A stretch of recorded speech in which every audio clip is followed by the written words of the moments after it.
26वीं आईनी तरमीम के तहत बनने वाली पार्लिमानी कमेटी का सुप्रीम कोर्ट के 3 सीनियर तरीन जजेस में से चीफ जस्टिस की नामजदगी के लिए इजलास जारी है। अब से कुछ देर में फैसला आ सकता है, जिसकी तफसीलात हम आपके सामने रखेंगे। किन बुनियादों पर यह फैसला किया गया, कमेटी के अराकीन से पूछेंगे। सेनेट और कौमी असेंबली में मौजूद पार्लिमानी जमातों के 12 में से 9 अराकीन इस वक्त इजलास में शरीक हैं, मगर पीटीआई के 3 अराकीन ने पार्टी की सियासी कमेटी के फैसले की वजह से इजलास का बायकॉट कर दिया है। पार्लिमानी कमेटी के इस वक्त जारी इजलास में जस्टिस मंसूर अली शाह, जस्टिस मुनीब अख्तर और जस्टिस याया अफरीदी के नामों पर गौर हो रहा है, जिनमें से एक जज को 3 साल के लिए चीफ जस्टिस नामजद किया जाएगा। 25 अक्टूबर को चीफ जस्टिस काजी फाइज ईसा की रिटायरमेंट के बाद नए चीफ जस्टिस ओहदे का हल्फ उठाएंगे और उसके बाद नई आईनी तरमीम के तहत 13 रुकनी जुडिशल कमीशन कायम किया जाएगा, जिसके बाद आईनी बेंचेस बनाने और जजेस की तैनाती का इख्तियार है।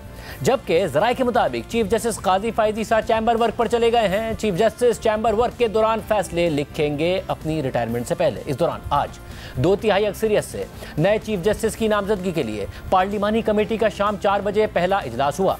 रजिस्ट्रार सुप्रीम कोर्ट की तरफ से जस्टिस मंसूर अली शाह, जस्टिस मुनीब अख्तर और जस्टिस याया अफरीदी के नाम पेश किए गए, मगर इजलास कुछ देर जारी रहने के बाद ख़त्म कर दिया गया और रात 8 बजे के बाद दोबारा उसे तलब किया गया, क्योंकि तहरीक इंसाफ ने पार्लिमानी कमेटी के लिए अपने अराकीन की नामजदगी करने और कल इजलास में शिरकत करने के ऐलान के बाद रात गए अचानक इजलास का बायकॉट कर दिया। और फिर आज पार्लिमानी कमेटी ने 4 बजे इजलास खत्म करके 8 बजे के बाद दोबारा तलब कर लिया, ताकि इस दौरान पीटीआई को कमेटी के इजलास में शिरकत के लिए कायल करने की कोशिश की जा सके। और इसके बाद कमेटी के कुछ अराकीन ने स्पीकर के चैम्बर में पीटीआई के चेयरमैन बैरिस्टर गौहर से मुलाकात की, मुज़ाकरात किए, मगर उन्होंने फैसला बदलने से इनकार कर दिया। इस हवाले से कौमी असेंबली सेक्रेटेरिएट के लामे में बताया गया कि सुन्नी इत्तेहाद काउंसिल के मेंबरान ने कमेटी में शिरकत न करने का फैसला किया है। सुन्नी इत्तेहाद काउंसिल ने फैसले से स्पीकर के चैम्बर में होने वाली मीटिंग में आगाह कर दिया। पार्लिमानी कमेटी ने एहसन इकबाल, राना अंसार, राजा परवेज अशरफ और कामरान मुर्जा पर मुश्तमिल झेली कमेटी बनाई। झेली कमेटी को सुन्नी इत्तेहाद काउंसिल के मेंबरान से मुलाकात करके उन्हें इजलास में शिरकत के लिए कायल करने का कहा गया। झेली कमेटी ने स्पीकर कौमी असेंबली अयाज सादिक से मीटिंग की दरख्वास्त की। स्पीकर असेंबली के चैम्बर में होने वाली मुलाकात में कमेटी के मेंबरान और बैरिस्टर गौहर खान ने शिरकत की। स्पीकर कौमी असेंबली और कमेटी के मेंबरान ने सुन्नी इत्तेहाद काउंसिल को कमेटी में शिरकत की दावत दी। बैरिस्टर गौहर खान ने बताया कि उनकी पार्टी की सियासी कमेटी ने फैसला किया है कि वो कमेटी के इजलासों में शिरकत नहीं करेंगे, जबकि इस मुलाकात के बाद खुद बैरिस्टर गौहर खान ने भी मीडिया के नुमाइंदों के सामने यह मौक़िफ़ दोहरा दिया। मुझे तो स्पीकर साहब का इजलास शुरू था, मुझे स्पीकर साहब ने अपने चैम्बर में बुलाया। जब मैं चैम्बर में आया तो जो हुकूमती तरफ से जो कुछ मेंबरान साहिबान थे, हसन इकबाल साहब थे, कमरान मुर्तजा साहब थे और राना साहब, तो वो इन्होंने मुझे ये रिक्वेस्ट की है कि आप जो स्पेशल कमेटी बनी है चीफ जस्टिस की तकर्रुरी के लिए उसमें शिरकत करें।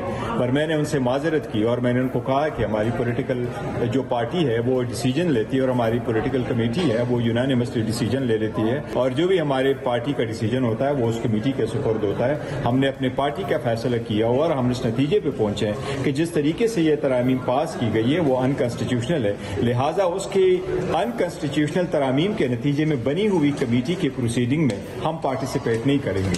तो मैंने उनसे शिरकत से माजरत कर नहीं, हम कमेटी में शामिल नहीं होंगे।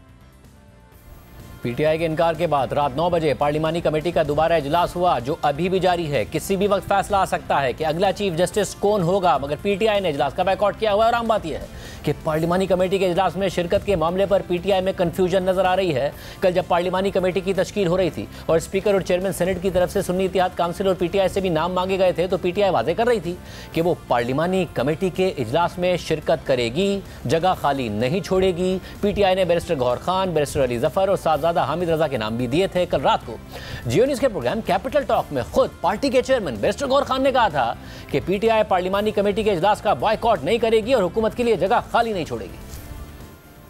अब जबकि तरामीम एक्सेप्ट हो चुकी है, ये जैसे भी फॉर्म में है, हमारा स्टैंस यही है कि ये अनकॉन्स्टिट्यूशनल है। यादलिया के तो फिर आप जो कमेटियां बन रही हैं नए चीफ जस्टिस की अपॉइंटमेंट के लिए, उसमें कमेटियों के लिए नाम नहीं देंगे आप? कमेटियों के लिए हम नाम देंगे, नाम आज ही हम फाइनल करेंगे, नाम भेजेंगे इंशाल्लाह ताला, और हम बॉयकॉट नहीं करेंगे, हम हुकूमत को जगह खाली नहीं करेंगे। हम उम्मीद करते हैं इंशाल्लाह ताला हम ब्लॉक करेंगे। मगर फिर रात को पार्टी की सियासी कमेटी के इजलास का एलामिया सामने आ गया, जिसमें फैसला किया गया कि पीटीआई चीफ जस्टिस की तकरूरी करने के लिए बनाई गई पार्लिमानी कमेटी के इजलास से मुकम्मल तौर पर अलग रहेगी। इस कन्फ्यूजन के हवाले से वजाहत देते हुए आज दिन में बैरिस्टर गौहर खान ने कहा कि कल हमें टाइम फ्रेम के अंदर नाम देने का कहा गया था, जिस पर हमने सियासी कमेटी की मीटिंग से पहले ही नाम दे दिए थे ताकि नाम देने का वक्त खत्म ना हो जाए। हमने कल नाम दिए थे, हमें कहा गया था कि एक टाइम फ्रेम है, इस टाइम फ्रेम के अंदर अंदर आप हमें नाम दे दें, और उसके लिए क्योंकि जल्दी थी, स्पीकर साहब ने लेटर लिखा था, उसने चेयरमैन को भी लेटर लिखा था, उस पर यह मांगा था कि आप हमें जल्द से नाम दे दो और कमेटी कंस्टिट्यूट होनी थी। क्योंकि हमारी पॉलिटिकल कमेटी की मीटिंग रात को होती है, हमने नाम दे दिए थे ताकि वो टाइम बाउंड था, तो ऐसा ना हो कि अगर हम फैसला करें तो फिर हमारे नाम ना हो और हमें आउट किया जाए प्रोसेस से। लेकिन रात को पॉलिटिकल कमेटी का फैसला हुआ था। पॉलिटिकल कमेटी जब फैसला करती है वही पॉलिटिकल पार्टी का फैसला होता है, वो मनोआन हम उस तस्लीम करते हैं और उस पर अमल दरामद करते हैं। अदरवाइज इस पर भी हमें ऑब्जेक्शन है। देखो, हम बड़ी पॉलिटिकल पार्टी हैं, हमारे रिजर्व सीट है वो सुप्रीम कोर्ट के ऑर्डर के मुताबिक, तो हमारे 2 नहीं हमारे 3 होने चाहिए थे नेशनल असेंबली से। मगर इजलास में शिरकत नहीं करनी थी तो नाम दिया क्यों था? क्योंकि इस कमेटी का इजलास तो अब 3 साल बाद होगा, क्योंकि ये कमेटी बनी ही चीफ जस्टिस की तैनाती के लिए है और चीफ जस्टिस 3 साल के लिए तैनात हो जाएंगे और उस कमेटी के इजलास में तहरीक इंसाफ शिरकत नहीं कर रही है। और बहुत सारे दीगर मामलात की तरह इस अहम मामले में भी तहरीक इंसाफ में इख्तलाफ नजर आ रहा है। आज भी पार्टी के अंदर इस मामले पर मुतज़ाद राय सामने आती रही। बैरिस्टर अली ज़फ़र के हवाले से खबर सामने आई कि उन्होंने पार्लिमानी कमेटी के इजलास से बॉयकॉट के सियासी कमेटी के फैसले पर शदीद तहफ़्फ़ुज़ात का इजहार किया है और फिर पार्टी के रहनुमा और एमएनए शेर अब्दुल मरवत ने भी कह दिया कि बॉयकॉट का फैसला दुरुस्त नहीं होगा। मेरा ख्याल नहीं है कि बॉयकॉट का फैसला दुरुस्त होगा, क्योंकि ये जो तरमीम है ये बज़ाहिर तो वो बता रहे हैं कि हम आईनी तरमीम ले आए हैं और कामयाब भी करा गए हैं। इसके अलावा आज कौमी असेंबली के इजलास में अपोजिशन लीडर उमर अयूब ने अपनी तकरीर में स्पीकर अयाज सादिक से शिकायत करते हुए कहा कि हमारे 5 अरकान पर दबाव डालकर वोट लिए गए और असेंबली के अंदर उन्हें छुपा कर रखा गया। तो स्पीकर ने उनसे कहा कि जितने लोग थे उनकी फुटेज निकाल कर आपको बताऊंगा कि कौन कौन था और कौन नहीं था। जो हमारे यहाँ पे यरगमाल मेंबर्स थे, उनके जो 5 पाकिस्तान तहरीक इंसाफ के लोग थे जो वहां पे बिठाए थे, और आपसे गिला भी मैं करूंगा, मैं उठ के मैंने बात की थी कि आप वो वोटिंग प्रोसीजर्स क्यों वायलेट कर रहे हैं। बिल्कुल प्रेस गैलरी के नीचे बिठाया था, कोई वहां पे उनको देखे ना, चुप करके, रात का अंधेरा ही था उस वक्त, पर यहाँ पे तो सारों को नजर आ रहे थे, उनको वोटिंग कराई थी और बाकी लोगों को भी यहाँ पे चेंबर्स के अंदर रखा गया है, इस असेंबली के प्रीसेंट्स के अंदर रखा गया था हमारे लोगों को। आपके मेंगल साहब के 2 सेनेटर्स को जिस तरह लाया गया था, मैंने अपनी स्पीच में भी कहा था, जनाब स्पीकर आप कस्टोडियन ऑफ द हाउस हैं, आपने इसका डिफेंस करना है। उमर साहब, आई विल मेक श्योर जितने लोग यहाँ पे थे उनकी फुटेज लूंगा, उनकी तस्वीरें लेके आपको बताऊंगा कि भी कौन थे और कौन नहीं थे। इस पर रद्दमल देते हुए वज़ीर इत्तलात अता तारड़ ने कहा कि जिन आज़ाद अरकान ने वोट डाला वो ज़मीर की आवाज़ पर अपनी मर्जी से वोट देने आए थे और इसकी वजह पीटीआई के अंदरूनी इख्तलाफात हैं।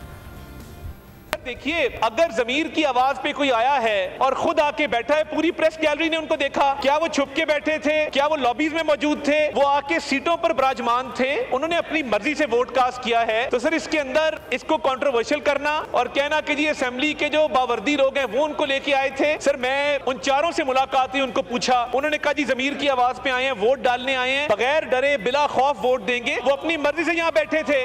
तो मसला सर ये है कि इनकी पार्टी इंतशार का शिकार है, इन फाइटिंग है, अपनी जो पार्टी के अंदर फाइटिंग है उसको आप आपस में सेटल करें, उसको पार्लियामान के सर पे क्यों डालते हैं, स्पीकर के सर पे क्यों डालते हैं। जो पार्टी हुकूमत में होती है उसके लिए अपोजिशन अरकान अगर वोट डाल दें उनकी किसी तरमीम में, उनकी किसी कानून साजी में, तो वो ज़मीर की आवाज़ हो जाती है। तहरीक इंसाफ अपने दौर में ये कहती थी, नून लीग आज ये कह रही है मुनहरिफ अरकान को कि वोट को अता तारड़ ज़मीर की आवाज़ कह रहा है, मगर कौमी असेंबली नहीं, हुकूमत को। सेनेट से भी 2 मुनहरिफ अरकान के वोट मिले थे। सेनेट में बलूचिस्तान नेशनल पार्टी मैंगल के 2 अरकान नसीमा एहसान और कासिम रोंझो ने आईनी तरामीम की हिमायत में वोट दिया था, जिस पर पार्टी सरबराह अख्तर मैंगल ने उनसे इस्तीफ़ा तलब किया था। और आज इस हवाले से गैर मामूली सूरत हाल नजर आई। चंद घंटों में एक सूरत हाल बनी, फिर चंद घंटों बाद बदल गई। पहले कासिम रोंझो ने वोट डलवाने के लिए दबाव डाले जाने का बयान दिया, प्रेस कॉन्फ्रेंस की अख्तर मैंगल के साथ खड़े होकर की, और फिर बाद में अपने बयान की तरदीद करते हुए कहा कि प्रेस कॉन्फ्रेंस से ज़बरदस्ती बयान दिलवाया गया, उन्हें सब कुछ लिख कर दिया गया। पहले देखिए कि कैसे कासिम रोंझो ने अख्तर मैंगल के साथ पार्लियामेंट के अहाते में खड़े होकर इस्तीफा देने की तस्दीक करते हुए खुद पर दबाव की तफसीलात बताई थी। ये जोरावर लोग थे, जो भी थे, जहाँ से भी आए थे। 6 दिन मुझे मेहमान बनाया, 6 दिन 7 दिन। मैं डायलिसिस का मरीज हूँ और इस हालत में मुझे 2 दफा डायलिसिस भी करवाया। ले गए थे अस्पताल के बाद मच्छरों के अंदर से मलेरिया हो गया और इस मलेरिया के अंदर फिर ले गए अस्पताल। तो ये तो सिलसिले किए, उनका अखलाक था, बहरहाल जो भी है। लेकिन मैं ये कह रहा हूँ कि मुझे घर छोड़ो, मैं भाग तो नहीं जा रहा हूँ पाकिस्तान से। मैं नहीं 4 दिन मेहमान हो, 2 दिन हमारा भी खाना खाओ पिलाना दिन का। ये इस किस्म की बातें रही। आपका मोबाइल फोन और जो टीवी अखबार तक एक्सेस, सोशल मीडिया तक एक्सेस सब कुछ बंद किया। ये तो शुरू से ले लिए, जेब से निकाल लिए। पहले आधे घंटे नहीं 15 मिनट में भी ले लिए। मेरा बेटा भी ये सामने है, ये साथ था। फिर बाद में कासिम रोंझू के बेटे ने अपने बयान में कहा कि उनके वालिद से ज़बरदस्ती प्रेस कॉन्फ्रेंस करवाई गई थी और फिर कुछ देर बाद खुद कासिम रोंझू ने भी कह दिया कि उनसे ज़बरदस्ती प्रेस कॉन्फ्रेंस करवाई गई थी। जो कुछ वो कह रहे थे वो उन्हें लिख कर दिया गया था।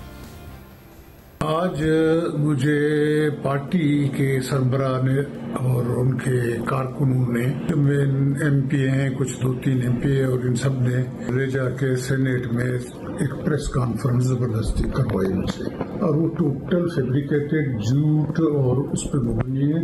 और ये जबरदस्ती के अल्फाज थे जो आगे लिखे हुए थे कि भाई मुझे घर से उठाया गया या क्या किया। और ये सारे मच्छर ये सब कुछ उन्होंने लिख के आगे मुझे रखे हुए थे, वो मैं पढ़ रहा था। तो ये एक टोटल झूठ और फैब्रिकेटेड है। मैं घर पे ही मौजूद था 15 दिन से, घर पे कोई ऐसा बात है ही नहीं। तो ये कहलवाई गई है मुझसे और मैं इसके तरदीद करता हूँ, भरपूर तरदीद करता हूँ कि ये इसको मेहरबानी करके आप मीडिया में दोबारा इसको सही करो। अब एक तरफ BNP मैंगल में गैर मामूली सूरत हाल नजर आ रही है, जबकि तहरीक इंसाफ भी मुनहरिफ होने वाले अपने आज़ाद अरकान को निशाना बनाने के साथ साथ शाह महमूद कुरैशी के बेटे ज़ैन कुरैशी समेत कुछ दीगर अरकान पर शक का इजहार कर रही है। पहले उन पर दबाव की बात कर रही थी, अब उनके ऊपर सवाल उठा रही है, उनसे पूछगछ करने का कह रही है और मौक़िफ़ अख्तियार कर रही है कि आईनी तरामीम के लिए हुकूमत ने उन्हें बैकअप के तौर पर रखा हुआ था। लेकिन तरामीम मंजूर होने के बाद ज़ैन कुरैशी ने मौक़िफ़ दिया कि वो अपने वालिद के कहने पर रुपोश हुए थे। मगर आज ज़ैन कुरैशी की बहन और शाह महमूद कुरैशी की बेटी मेहरबानो कुरैशी ने कोट लखपत जेल में शाह महमूद कुरैशी से मुलाकात के बाद इस बात का जिक्र नहीं किया कि ज़ैन कुरैशी को शाह महमूद कुरैशी ने रुपोश होने का कहा था। अलबत्ता मेहरबानो कुरैशी ने यह ज़रूर कहा कि उनके वालिद का कहना था कि मुझे अपने बेटे पर पूरा यकीन और एतमाद है और वो कभी मेरे और मेरे मौक़िफ़ के साथ बेवफाई नहीं करेगा। आज मेरी मुलाकात मेरे वालिद से हुई कोट लखपत जेल के अंदर। पिछले कुछ दिनों सब कुछ चल रहा है, सबसे आगाह किया। जहां तक ज़ैन का सवाल है, उनका ये कहना था कि मुझे अपने बेटे पर पूरा यकीन है और पूरा एतमाद है और मुझे ये यकीन है कि वो मेरे साथ और मेरे मौक़िफ़ के साथ कभी बेवफाई नहीं कर सकता और नहीं करेगा।